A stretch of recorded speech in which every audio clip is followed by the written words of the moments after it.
მას შემდეგ, რაც ვატიკანმა გაავრცელა პაპ ფრანცისკეს პირველი ფოტო თვეზე ხანგრძლივი პერიოდის განმავლობაში, სასულიერო პირები და მორწმუნეები ვატიკანში შეიკრიბნენ, რათა მისი ჯანმრთელობისთვის ილოცონ.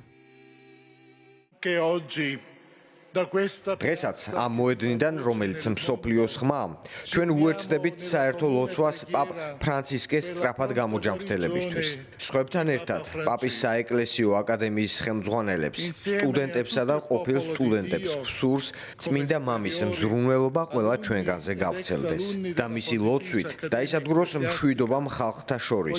შვება მოეგვაროთ ტანჯულთ, ხოლო მორწმუნენი გაერთიანდნენ. ექიმების განცხადებით, პაპი კრიტიკულ სიცოცხლისთვის საშიში მდგომარეობაში აღარ არის, თუმცა მისი მდგომარეობა ასაკისა და ჯანმრთელობის ისტორიის გათვალისწინებით მაინც რთულია. ფოტოსურათის გავრცელებამდე 6 მარტს ვატიკანმა გაავრცელა აუდიო ჩანაწერი, რომლითაც პაპმა წმინდა პეტრეს მოედანზე შეკრებილ მორწმუნეებს ლოცვისთვის მადლობა გადაუხადა. რადგან პაპის მდგომარეობა თანდათან უმჯობესდება, ვატიკანი მის ჯანმრთელობასთან დაკავშირებით ყოველდღიურ განახლებულ ცნობებს აღარ ავრცელებს. ამ კვირაში ჩატარებული გამოკვლევებით დასტურდება, რომ ინფექცია ქრება. პაპ ფრანცისკეს, რომელიც საავადმყოფოში 14 თებერვალს გადაიყვანეს, თავდაპირველად სასუნთქი გზების პოლიმიკრობული ინფექციის, მოგვიანებით კი პნევმონიის დიაგნოზი დაუსვეს. მას ბოლო 2 წლის განმავლობაში ჯანმრთელობის პრობლემები ხშირად აწუხებდა.